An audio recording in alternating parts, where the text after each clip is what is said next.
I'm really excited to have Marty Tankleff with us today. Welcome to the show, Marty. Thank you for having me. I'm looking forward to it. So, Marty has a really interesting story. At 17, Marty Tankleff woke up to find his parents murdered. He called 911 to save his father's life, and by that evening, police had coerced him into a confession that sent him to prison for nearly 18 years. Today, he's a defense attorney admitted to the U.S. Supreme Court bar, a Georgetown professor, and through a course he co-created called Making an Exoneree, he and his students have walked 13 innocent people out of prison. So, and we'll get into the exact details behind that too. So September 7th, 1988, you're 17. It's supposed to be the first day of your senior year. And instead you discovered your parents have been attacked in your own home. What do you remember from that morning? Disbelief, really. I mean, I don't think anybody expects to wake up on their first day of senior year of high school to discover that their mother had been murdered and their father was clinging to life. So detectives told you your father had woken up and named you as the attacker, which was a complete lie. What was going through your head when you heard that? Well, just so your listeners know that the U.S. Supreme Court allows law enforcement to lie to individuals. And I think it's something that we don't really associate that it's an allowable tactic.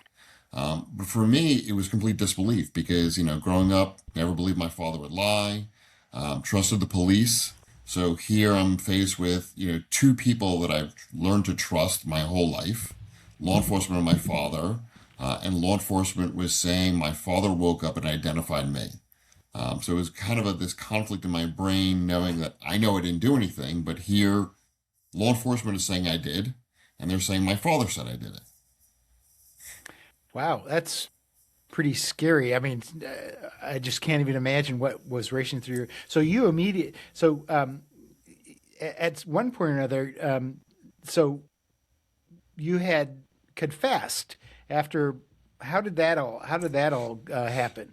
So I never like to explain it as a confession. Essentially what it was is after hours of interrogation that wasn't electronically recorded, even though Suffolk County had the ability and the technology to do it, they had it done in the past, they had policies and procedures in place that said they should have recorded, they chose not to. And the reason why law enforcement chooses not to electronically record interrogations is because they don't want the truth to be known. They don't want people to know what exactly goes on in the interrogation room, whether it's psychological torture, physical torture, or the abuses that take place in the interrogation rooms, because that's what happens. It's not a general nice conversation you're having with somebody. It's an interrogation, which usually involves hours of psychological torture, physical torture, mine included all of the above. So give me what was the conversation? So you immediately, I just going to want to put this in first, and then I'm going to ask you more about it. So you immediately recanted and refused to sign the confession, but the jury still convicted. So the written confession that the jury saw, I never saw for months later. It was never written in front of me. And the immediate recantation was while I was still at the police station.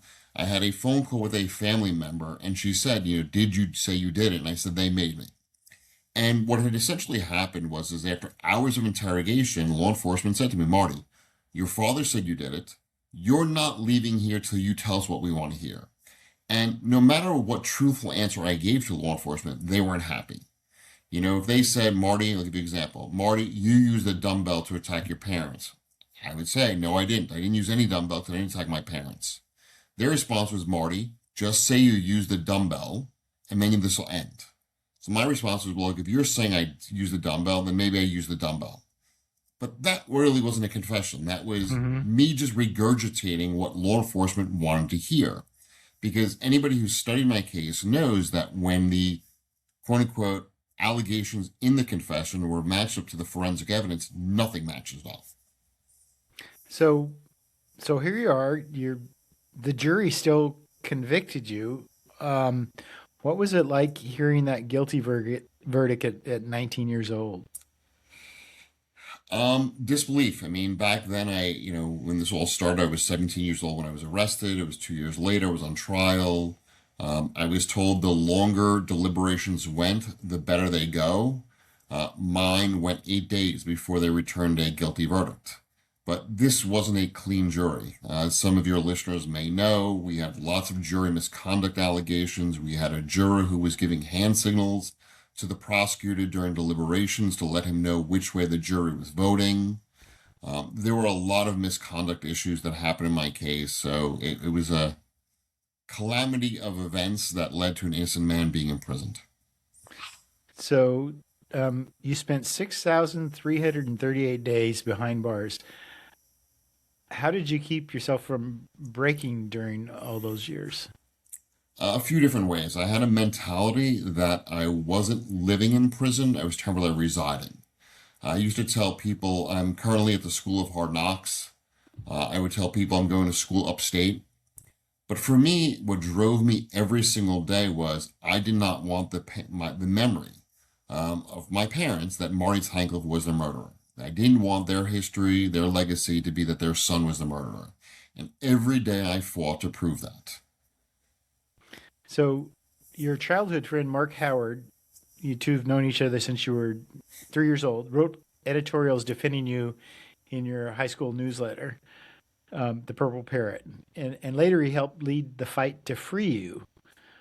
What did that friendship mean to you, during that long period inside your cell? So Mark and I were, good childhood friends. And as I say, Mark went to Yale and I went to jail and we lost touch. And then years later, Mark and I got back in touch. He came to visit me and he made a commitment to fight to free me.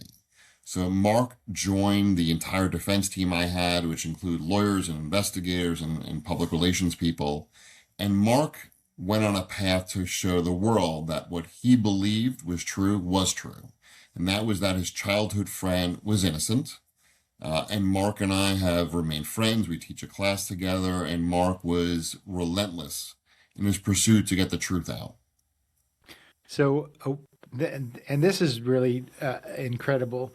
A woman at an Easter dinner party. So tell me if I get any of this wrong. A woman at an Easter dinner party overheard someone admit involvement in your parents' murder, and eventually, I don't know how long, what eventually means, told investigators. How did you find out about that breakthrough? That was, I think, 1992, 1993. It was Carlene Kovacs was at a party, and she overheard Joseph Creedon, who was publicly identified as one of the murderers, admitting his involvement. Carlene, I think, had a relative who was a private investigator, and eventually that information came to myself and my defense lawyers. We presented to the court and the prosecutor's office, and they just didn't care. But lo and behold, eventually what Carlene came forward to tell us was the truth, because eventually it was fully exposed that Joseph Creedon was one of the murderers. His own son even testified against him that his father confessed to him that he was one of the murderers. So there was more than one murderer that... There was. There was a getaway driver by the name of Glenn Harris. There was another individual by the name of Peter Kent that were publicly identified. And all the testimony pointed that Jerry Steuerman, my father's business partner, was responsible for them committing these murders. So it was financially, they wanted him out of the way so that his business partner could take over the business and... Yes. My father had invested over $500,000 with Jerry Steuerman. And during the summer of 1988, my father discovered what Jerry Steuerman's business was partially about, which was a drug dealing business. And Jerry's son, Todd, actually went to prison for drug dealing. And my father basically said, I want out. And he started to demand his money back. And I think that's what led down the path of him getting murdered, because Jerry hired these other people who were associates of Jerry's son to commit these murders. So do you think that in retrospect, looking back at this, I mean, you had a lot of time to think about it. Do you think that there was any police involvement in that, in the back room that was going on there? I don't have to think about it. It was testified to publicly. This is not something that's me speculating. This was all testified to. that the lead detective, who was one of the lead interrogators, was friends with the Steuermans. And lo and behold, K. James McCready was the first homicide detective on scene that morning, even though he was not the assigned detective. And we also learned that on his way to my house that morning, he knew information that you shouldn't have known if you were just driving to a crime scene. Wow. And Joseph Creedon's son also publicly testified that McCready was paid $100,000 to go after me and keep his father and Jerry Steuerman's name out of what happened to me. Wow. The evilness is just beyond belief, and just the idea that this could eventually come out. So in 2007, the appellate court unanimously vacated your conviction. Walk us through the moment you found out that you were going home, and where did you go to?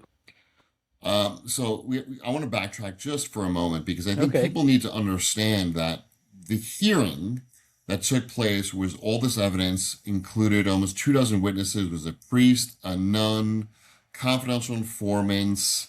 All of these people were identifying Marty was innocent. It was, Creedon, Kent, Steuerman. The trial judge, Judge Braslow, ruled against me. What the appellate court to rule in my favor was the cumulative evidence that existed against me showed that I was innocent.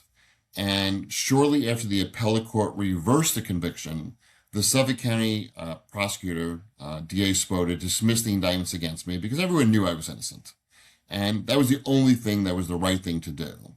But I can tell you exactly where I was. I was at a Great Meadow Correctional Facility, also known as Comstock, and every day in December, I kind of would call home every day and make multiple phone calls to find out is there a decision? And it was finally on December 21st, Friday, December 21st, that I called, I believe it was Roz Dan, who was working on my case, and I said, is there any news? And she said, we won. The problem with we won was I had 4 different appeals that went to the appellate court. So she said, I don't know what we won. So I said, well, who would know? And then I ended up calling one of my lawyer's offices, which was Bruce Marquette's office. And he told me that we won the big one, pack your shit, you're coming home. And that's how I found it. Just one second. Okay. So we are going to come back to where you are today, but this is just such a fascinating story. So don't, stay up higher, because it will. It's better for the. That's good. Perfect.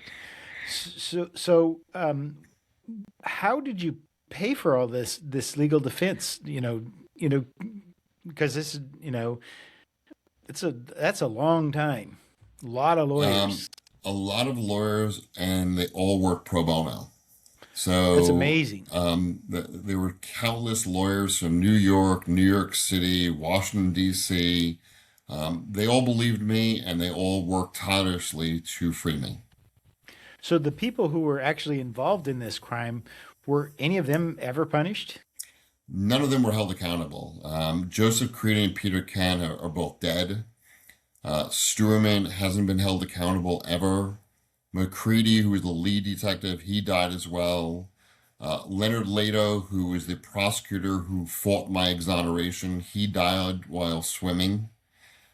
Spoda, who was the main prosecutor, and Chief Burke, when they were opposing my post-conviction, both those individuals went to prison themselves for wrongdoing while they were in office.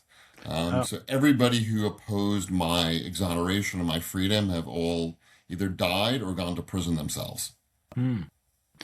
So you received over this is my next question. You received over $13 million in settlements from the state and Suffolk County. You said no amount of money can compensate for what you've lost. And I wrote down here, my research said, what did you mean by that? Actually, that's not even a question. I know exactly what you mean by that. What I say to people, it's a simple thing, is that, people say, didn't you get money? And I said, well, let me ask you a question. What amount of money would you accept if you were sent to prison for 18, 20 years, And if you survived, you would be enough money. And then everybody says, what do you mean if I survived? I said, you have to survive. You're going to go to prison. There's no guarantees you're going to survive.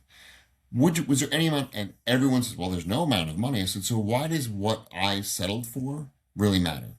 There's no amount that really will ever give me my parents back, 18 years, natural maturation in society, bad relationships, first jobs, second jobs. I mean, I wasn't able to create a career for myself till I was in my late 30s and 40s. Mm-hmm. That's So, things that people, I don't even think they realize that you miss. I mean, when I tell people, think about in 18 years, technology, relationships, what traveling that you've done. Imagine missing all of that. I mean, I teach a college class now where most of the students are 20, 21. I said, imagine, if you lost your entire life, what would that be like? And most of them can't even fathom it. yeah. No, I can't. So, okay, so rapid fire here, some just a little bit lighter. First meal out of getting out of prison. Uh, First meal was, well, the real first meal was within an hour of me leaving court, I stopped off at a gas station that the sheriffs used to take me to every day during my post-conviction hearings, and I got a cup of coffee and a bagel because I said that would be the last time I would ever go to that gas station to get coffee and a bagel again. The real first meal was my family had a party catered for me. So after you got out of prison, where'd you go to? So I had to add some more rapid fire, but sorry, these questions are just coming to me. Sure. I lived with my cousins. The people who were designated my legal guardians were my Mm-hmm. family. So I lived with them for a period of time. Okay. So guilty pleasure TV show. Ooh, I don't think I have one per se.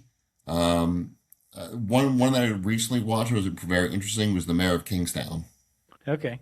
Yeah, I bet that would be interesting to you. Um, So, Real guilty pleasure though was because, as you may know, James Gandolfini was very involved in my case, and I had never seen The Sopranos when he got involved, so I didn't really understand how big of a big deal he was. yeah, When I got out, we'd go out to dinner, and to understand really what I think you had to watch The Sopranos. So yeah, watching The Sopranos for the first time, that was a guilty pleasure because I think I yeah, watched every season very quickly because I wanted to understand why was he such yeah, a big deal. yeah. So, one word to describe the American criminal justice system. Can I curse? Sure. Fucked. If you think about our criminal justice system, it doesn't work. As of today, I think we've exonerated since 1989 probably close to 4,000 people that have been in prison maybe 40,000 years. Why do we have a system that fails so much? I mean, in the United States, we incarcerate more innocent people than, let's say, in England, they have in their entire prison system.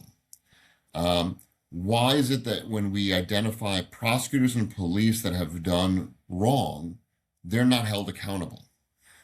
I can tell you there was a case in Texas where a man was accused of killing his wife. He served 25 years in prison. The prosecutor who put him in prison ended up becoming a judge, was eventually charged with a crime, and essentially he only received 10 days in jail. But this other man Wow. served 25 years in jail, right?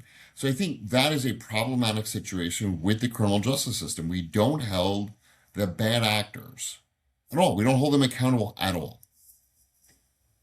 So, if you could argue one case before the Supreme Court, what issue would it involve? Holding prosecutors and police accountable for wrongdoing in a wrongful conviction case. Somebody asked me after I got admitted, they said, is there one case you would want to argue?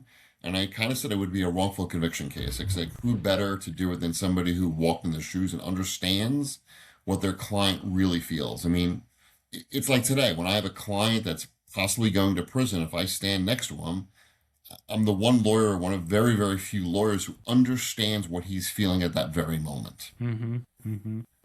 So, you earned your associate's degree in prison, then got your bachelor's degree from Hofstra, and then your JD from Toro Law, At what point did you decide you're going to become an attorney? I can tell you when it was 1993, 94, I was in Clinton Correctional Facility. My friend Eric was my next door neighbor at that time, and we were up late. He was painting, we were talking, and he said, "I'm gonna get out. I'm gonna live on the Upper West Side. I'm gonna be an artist. I'm gonna do this. I'm gonna do that." And I said, "Well, I'm gonna get a reversal or be exonerated. I'm gonna become a lawyer and a professor." Eric got his reversal while I was still in prison. He got out. He lives on the Upper West Side. He's an artist.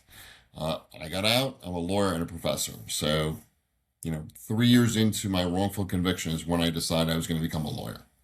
Wow, that's awesome. So what, Eric? What was he convicted of? Eric was convicted for a murder that he did not commit, that somebody else committed. And the person who committed the murder pled guilty and testified against Eric and somebody else. Eric and the other individual both had their convictions reversed. Wow, these are all new concepts of, kind of shattering the. Well, I believe in the U.S. judicial system. So in 2020, you were sworn into the New York bar in the same appellate courthouse where your conviction was overturned. So two of the judges who freed you were on the panel. What was that like? What was that moment like? Historic. It really was historic. I mean, a lot of the court officers knew me because they were there the day my case was argued. So it really was kind of one of these surreal moments because when you go into the courtroom, you have to sign this big, I guess, logbook. And everybody, in short, I was the first one in. So I had like first row. I signed the logbook first. I had family and friends that were there.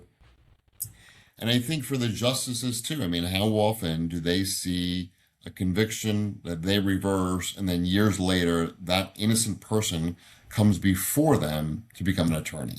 Yeah. So it really was kind of a historic day on multiple levels. I bet that was very emotional. It was because I think, I set out to always prove my innocence and always prove who killed my parents. And I think prove to the world that I was going to make a difference, that I wasn't just some name, some number. Because when you go to prison, they remove kind of your identity. They tell you you're not a name anymore, you're just a number.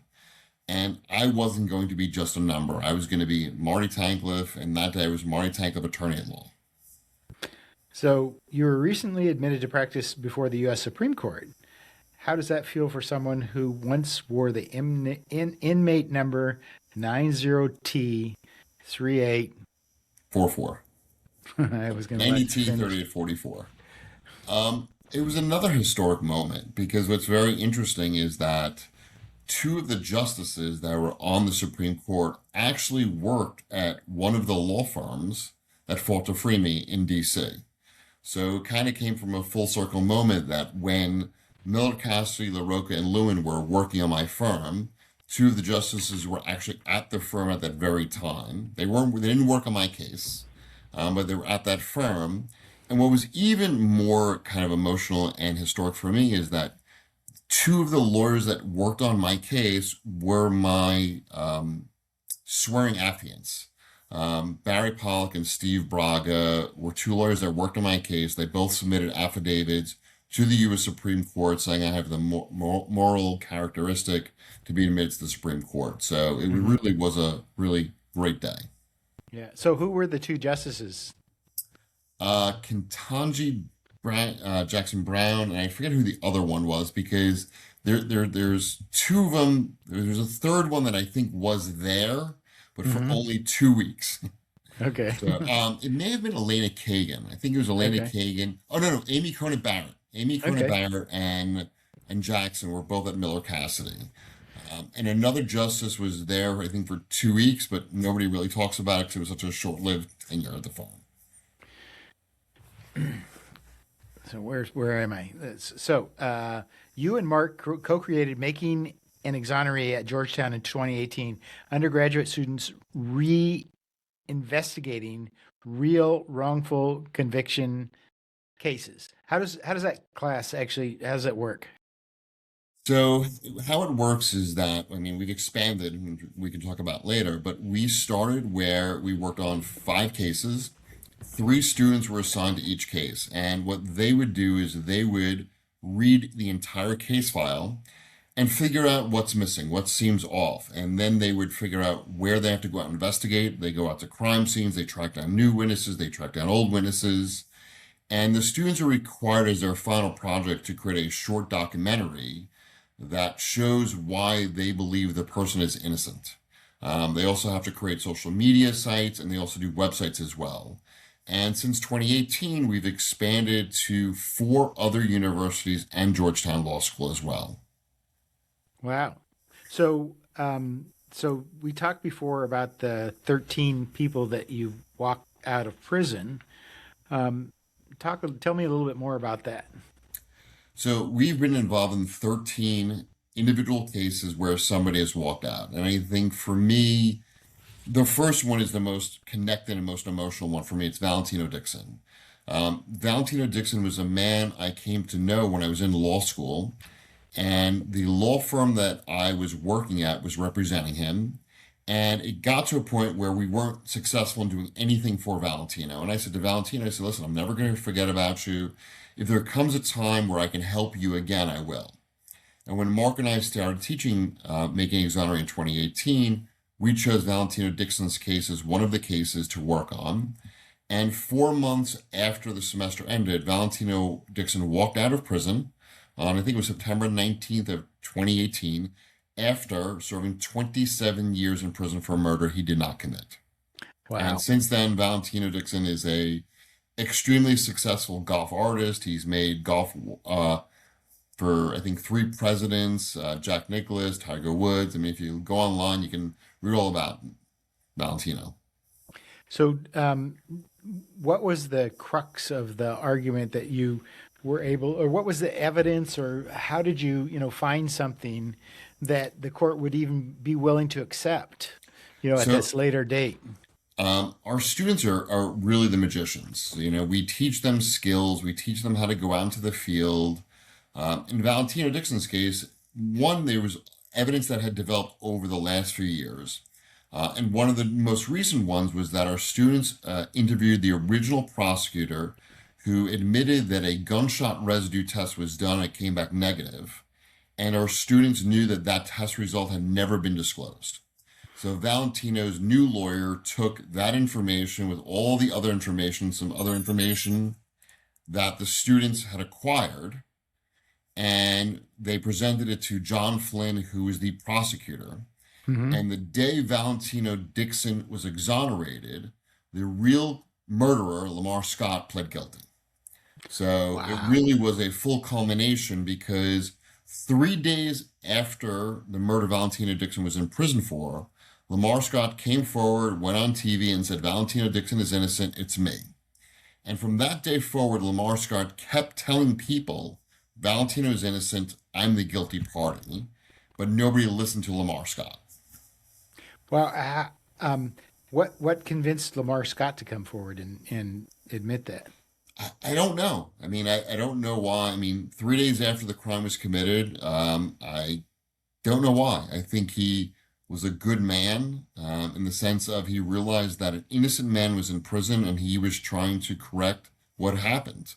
And tragically, nobody listened for 27 years, Wow. which tragically happens all too often. I mean, all too often, if you think about it, we hear stories about how innocent men go to prison, Hmm. even though law enforcement knew they were innocent because they had other suspects, other witnesses, descriptions of who the culprit were that don't match the defendant. But one of the biggest issues that I found is that when law enforcement announces that they have a suspect or they've arrested somebody, it's like the snowball effect. It just starts going downhill and they kind of ignore everything else. They become what we would call institutional blinders. You mean sometimes would you would you kind of excuse? I mean, not excuse, but come to an understanding of how that happens, or is it? I mean, in your case, it was just bad people, but sometimes is it just like you say, institutional blinders where they just don't want to change their mind. They believe whatever they're going to believe. Or would you say, I don't know. I just don't, I can't even fathom it. It's so foreign to me. I think there's a level of incompetence. And the reason why I say is I articulated this way to a lot of people. If the federal government conducts an investigation, they really do a good investigation, then they arrest you. A lot of times in the state court system, they arrest you, then do the investigation. To me, it is better that you conduct a full investigation and arrest the right person than you arrest the wrong person, incarcerate them, because most people don't realize when you incarcerate the innocent, the guilty are allowed to remain free to continue to victimize our communities.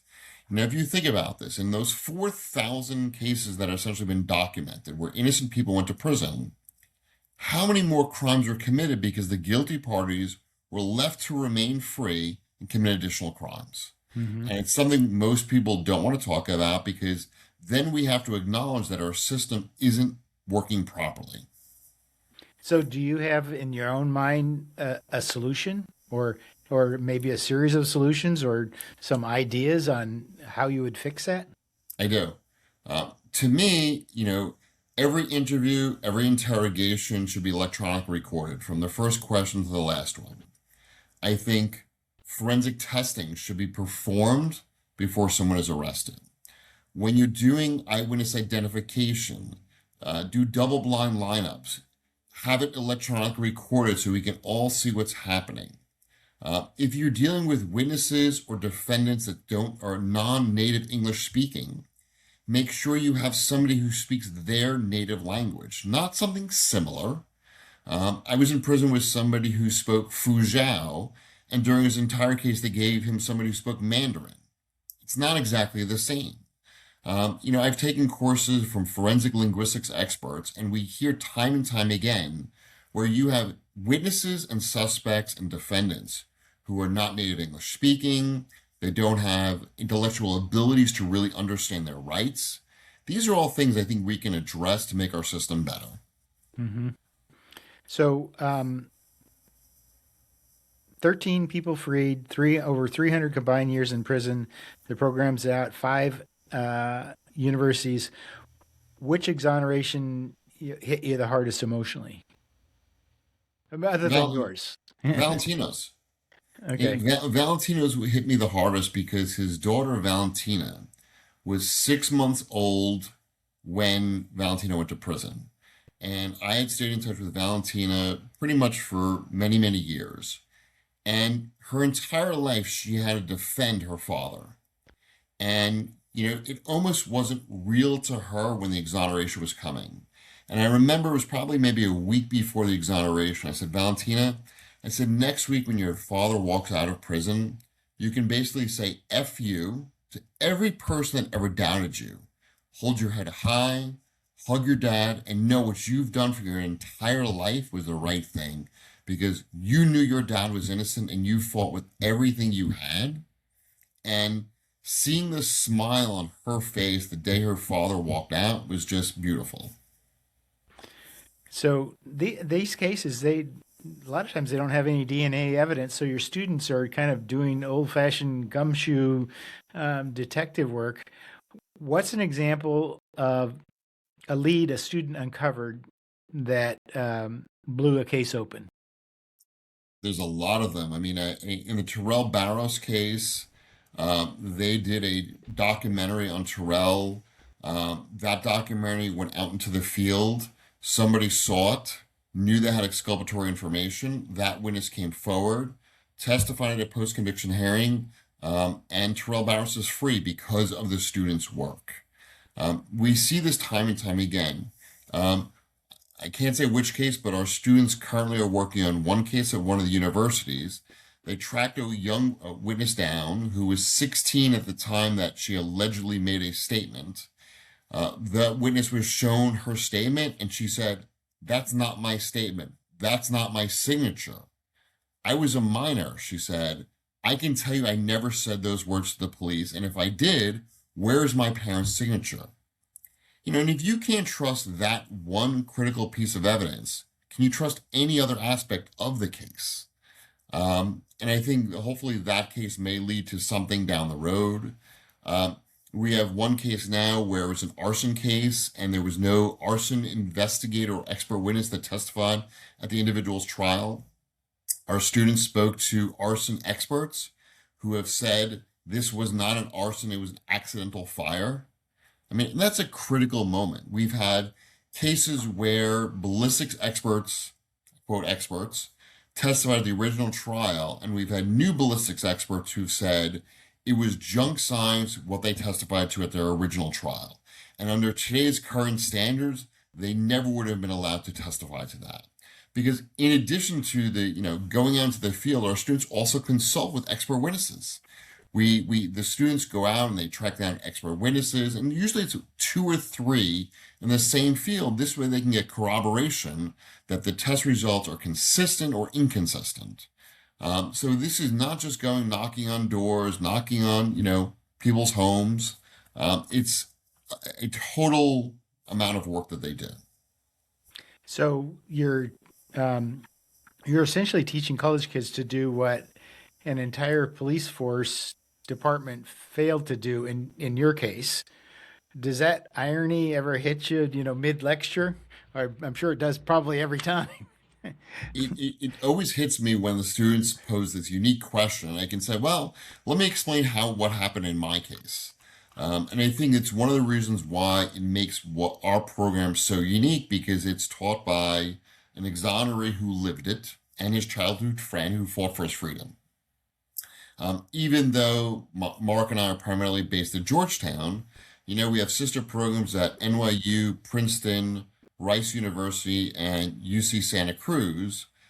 Mark and I will travel to these various programs. We're overseeing them. We have local professors.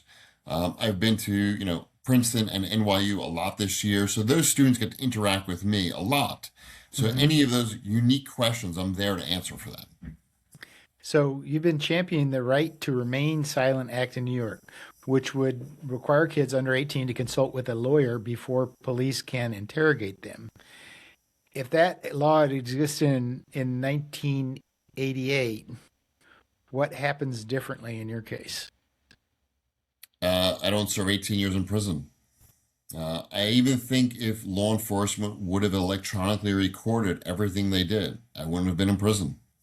I think the aspect or the idea that law enforcement is allowed to lie to suspects, especially juvenile suspects, is problematic. We all know that the juvenile brain is not fully developed till you're, 25. And if you ask some women, probably not till you're 40 or 50. Some women about men. Yeah, yes, exactly. Probably right. So how can you expect a young child who's 15, 16, 17, 18 to really understand what's happening to them after they've been through a traumatic situation? And when you have law enforcement that are trained to get people to confess, because that's what they do. A lot of them do training to get confessions, not get to the truth, get confessions. You can only expect that something bad is going to come out of it, right? Especially when you're allowed to lie. If you were not allowed to lie, a lawyer was present, and everything was electronically recorded, I bet you there would be a significantly lower number of false confessions, a significantly number less wrongful convictions as well. Yeah. So research shows that 90% plus of young people waive their Miranda rights. Why is that number so high? I think most people don't understand what the rights are. I've actually spoken to people who are in their 20s, 30s, and 40s, and if you ask them, what does that mean to you? They don't even really understand. I think the Miranda rights are great, but if somebody does not understand what they are, and the other problem is that, are they really waiving their Miranda rights? Are law enforcement really reading them their rights and advising them their rights, or are they testifying that they did, but they really aren't? In my case, my rights were never read to me. I was never advised. That didn't happen until hours later. And a lot of the cases in the research that I've done, you've spoken to people, you hear the same thing. It's like, nobody ever advised me of my rights. And I think that's one of the reasons why nobody wants electronic recording of interviews and interrogations, because then we would know the truth. Then we would really know when your rights were advised. So you said we should stop calling these wrongful convictions and start calling them what they are. What are they? Intentional convictions, because if you remove the intentional conduct, right? What are they? If you took out prosecutorial misconduct, police misconduct, forensic misconduct, right? Every time a prosecutor does something bad, it's intentional. Every time a cop does something bad, it's intentional. If you have bad forensic science, it's intentional. It's intentional to get somebody convicted. So to me, when I talk to people about this and they hear wrongful conviction, they go, oh, somebody made a mistake, it was an accident. But in probably 95% of these cases, it wasn't accidental, it was intentional. I think we need to be stronger on what's happening to people than we are now. If Seymour and Arlene could see where you are right now, what do you think they'd say? I think they'd be very proud. I think they would be proud that I kept my word. The morals and values that they instilled in me as a young child hold true today. I think part of what my dad would say is, shit, I thought you wanted to go into business and now you're a lawyer. I was groomed as a young kid to be an entrepreneur and go into business. And listen, had this not happened to me, I wouldn't have become a lawyer. Making an exoneree wouldn't exist. 13 people wouldn't be free. Over 100 students would not have been educated by me and in growing. A lot of my students have gone on to help exonerate other people by working at the Innocence Project. There's countless students at Harvard, Yale, University of Chicago, UPenn. And that's all because the tragedy that happened to me enabled me to teach a class with Mark Howard that empowers these students to want to make a difference in this world. So what do you, what do you see as your future going forward? What do you want to do, and where are you? And do you want to build your law school? Your law practice? Do you want to just expand out your footprint in the education world, or what would you like to do? Teach internationally. My current life partner and I recently taught a 2-day seminar in Portugal. It was last year. This past summer, we actually were part of a international conference called Life After Exoneration in Onati, Spain. This year, Life After Exoneration will be in the Netherlands, because I found that teaching internationally is a huge difference, because they see a lot of these cases on TV, but it's not real to them till they meet you. When we taught in Portugal, so many of the students said, we've seen these cases on TV, we watch these shows. It almost didn't seem real until you meet somebody in person. Mm-hmm. I hope Making Exoneree continues to expand to other law schools and undergraduate schools. My law practice, listen, it grows as it grows. Currently, Mark Howard and I are working on a joint book about our life and the work we're doing. Hopefully that book becomes very successful and we go on a book tour somewhere, because we want to be able to inspire the younger generation to do good and make a difference in this world. Mm-hmm. Well, thanks for coming on the show.